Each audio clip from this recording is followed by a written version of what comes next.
what if business could be a game, like a joy? And actually, if we lightened up and stopped taking ourselves and everything so seriously, maybe we'd enjoy it a bit more and actually probably get better results because of that. Welcome to Monday Mornings with Michelle, the new business podcast. Whether you're kicking off your day or kickstarting your business, Michelle is going to kick your ass into next week with the essential fours: strategy, systems, support, and state of mind. Now, welcome to center stage, Michelle Nedelec. Hey there, peeps. This is Michelle Nedelec, and I am super glad that you're here with us today because I'm here with my most amazing guest, Sara. Sara, thank you so much for being here with us today. Thank you for having me, Michelle. Awesome. So I am so excited. Give us a 5,000-foot view of who you are and what you love to do.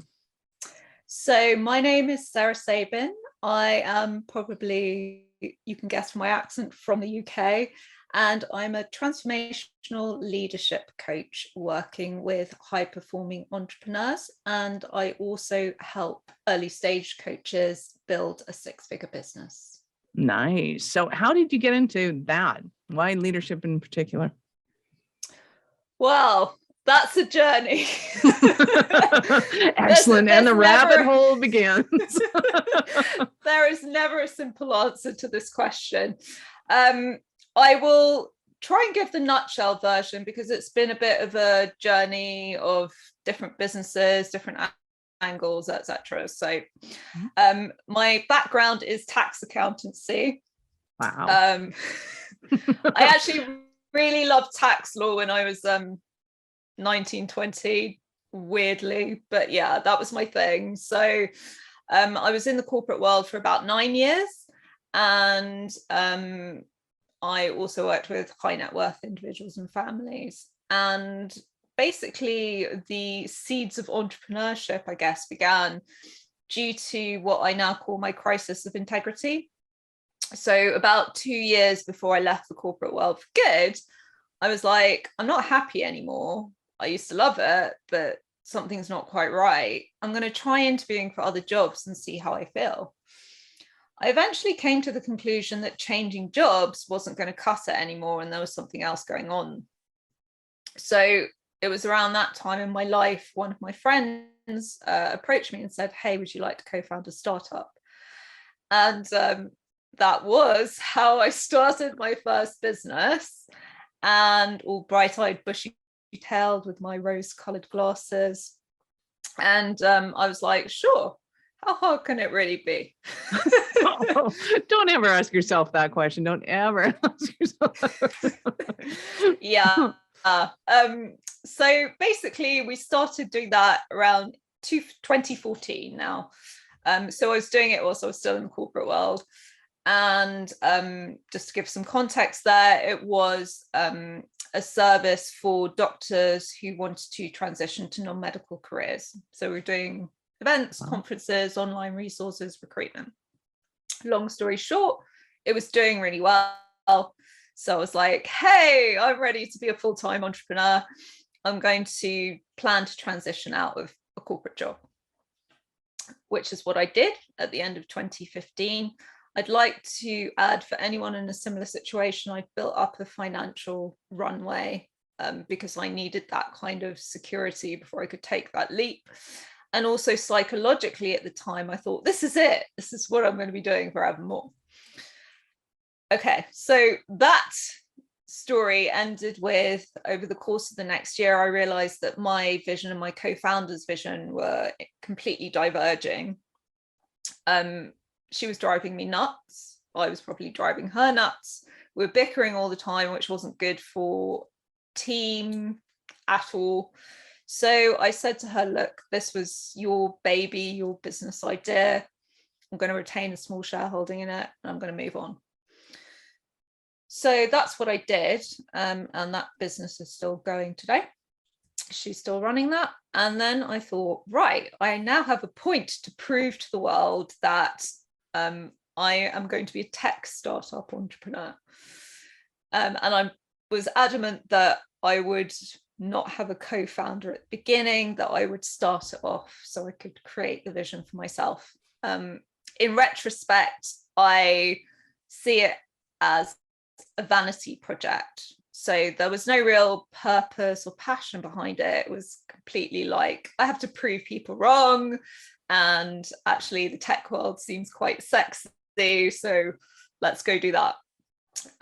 Long story short there, I raised some initial capital to build a minimum viable product, started getting users onto the platform. It was a recruitment tech platform, specifically for the accounting world, given that's where I'd come from. So to the outside world, it looked like it was going really well. So I'd also built a small team around me, and I brought on a co-founder at a later stage as well. And I can't describe this period of 2.5 years as anything other than hell. So it was just awful. And, you know, I was chronically stressed, anxious, I nearly burned out twice. I think my personal life was like collapsing around me as well. So it got to the point which many entrepreneurs dream of, where after 2.5 years, my co-founder rings me up and he says, hey, I've got this investor that's going to put in a load of money. Aren't you happy? And I was like, no. No, I'm not. And the reason why I wasn't was because I was like, I can't ethically take that money and commit to this for another 3 to 5 years, because by then I was like, I feel like if I stay, nothing good is going to happen for me personally. So essentially I ended up walking away from that, and not taking the money, because it wouldn't have been right to do so. And it was amazing, like how many people afterwards like emailed me and sent me LinkedIn messages, voice messages, being like, hey, what's going on? Everything was going so well. What are you doing? Just carry on. But I knew it was the right decision for me. And I never doubted it. I never regretted it. And I made a promise to myself that I would not go into any new business venture until there was that real kind of purpose and passion behind it. So I was like really excited about it. So I took a period of about 2 months, and we're finally getting to the part of how I got to be a coach. Oh, good. This is awesome. Oh, and I want to know, and you can feel free to answer it now or answer it later after, depending on how you think it'll flow better. But at any point, did you think about, hey, I should sell this? Because obviously it's going well to the, in essence, somebody else could take this over and absolutely love it. Did it ever occur to you to sell it? No. And the reason why was because I didn't believe the technology behind the product was of a high enough standard for me to ethically sell it. Mm-hmm. And again, it comes down to, could I have sold it in integrity? Because actually, interestingly enough, someone that emailed me was like, hey, I'm really interested in buying the tech. I'm like, But no. even if they know that it's not doing what it's supposed to do, I mean, tech never does what it's supposed to do. It's like, that is so normal in the tech world that you know, to me, there's startup entrepreneurs that have this vision of it, and it has to be awesome and epic and beautiful. And then there's ones that go, oh, you have a disaster. Let me take your disaster and make it into something wonderful and beautiful. And then there's the ones that go, oh, you have something wonderful and beautiful that's going, let me maintain it in that boring phase of business where it's just rinse and repeat over and over and over again. And, you know, most what I consider an entrepreneur hate that phase, because they're like, no, I want to see things. I want to create things. I want to, it just makes me really sad that you put so much time and effort into something that, even though it wasn't up to your standard, which I totally get, I'm just thinking somebody, even if it was at a price lower than maybe you wanted, but it would have been, you know, something rather than running it into the ground. You know what? I never, interestingly enough, because I call myself someone that is astute at business, which I'll go on to in a minute, but it never actually occurred to me. I had one person ask, and I just told him the truth. I was like, look, here's the tech. Here's the tech. This is what's wrong with it. This is what needs to be fixed. Yeah. it's completely up to you. But I told him the truth. I didn't paper it over in any way or try and dress it up in a bow, because by that point, you were done. There was so much bad energy behind it, right, that I was like, I have to be truthful with anyone that's asking me anything. Oh, yeah. Otherwise, how can I sleep at night, basically? Right. But if I had met someone or looked for someone that was like, hey, I love projects where I get to like make something beautiful, then yes, that would have been a potential out for me. Well, I wish I knew you then, but we don't. So Michelle. Now that you know, if you find anybody else in that situation, we have resources for them. Oh, right. That's awesome. Well, it's about how many years too late? 5 years Exactly. too late. It's only a decade. Come on. What's 10 years between friends?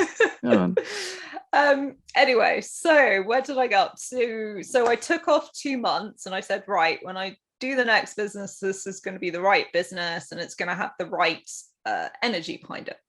Right. So it was around that time in my life I came across transformational coaching, and it was life-changing for me.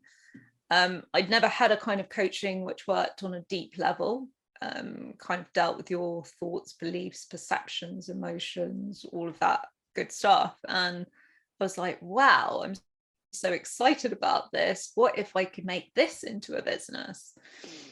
So I started experimentally, and I set myself 3 questions, which are: number 1, do I really love doing this? Number 2, am I good at doing this? And number 3, can I make money doing this?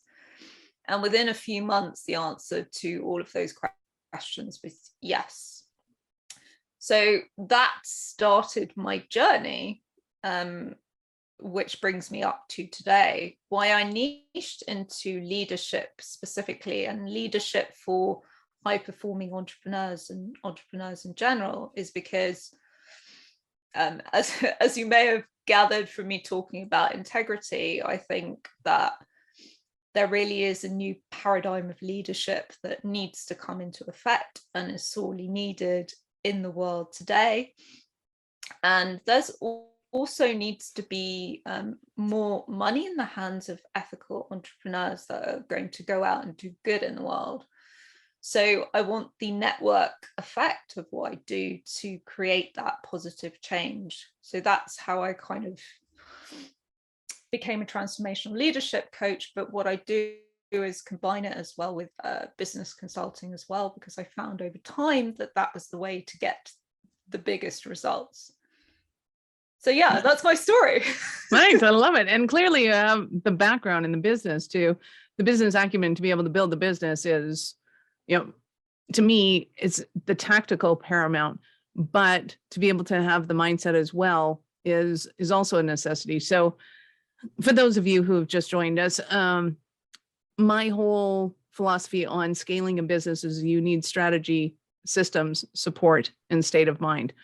You can't have a scaling business without those 4 elements, and they're cyclical. So you're constantly kind of building. You start with the strategy, the systems, then the support, then the state of mind, but then you start to, take it up a notch and start to implement, and you're always kind of cycling through those things. So to me, it is paramount that somebody has the right state of mind, because if they don't, they fall into that exact place where you were of, this sucks, I'm overworked, I don't understand, it's not going the way I want it to. And in my experience, more often than not, that is stepping out of your comfort zone and learning something new. It almost always feels shitty when you're learning something new, because you're bringing all the crap. You're incompetent, you don't know what you're doing, you don't know. And it's like, well, yeah, in this realm right here, right now, I don't know what I'm doing. That's why I took it on, so that I could learn something new, so I could become something bigger and better.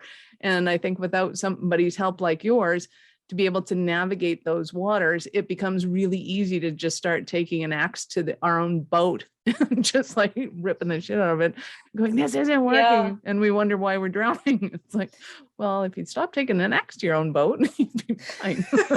Yeah, that would be really helpful if you didn't cut up your own boat. But I mean, like, I 100% agree about the state of mind. It's so important. And, you know, it's also quite lonely in a lot of ways. So, you know, having that external viewpoint and guidance is really important.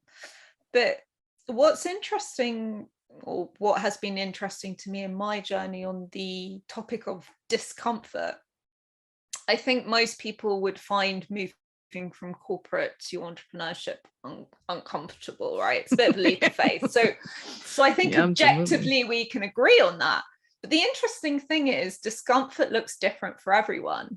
Mm-hmm. So for me, my realm of discomfort is not working hard, listening to my intuition, embracing my feminine side, because I've always been a goal-oriented, achiever, competitive, action-oriented.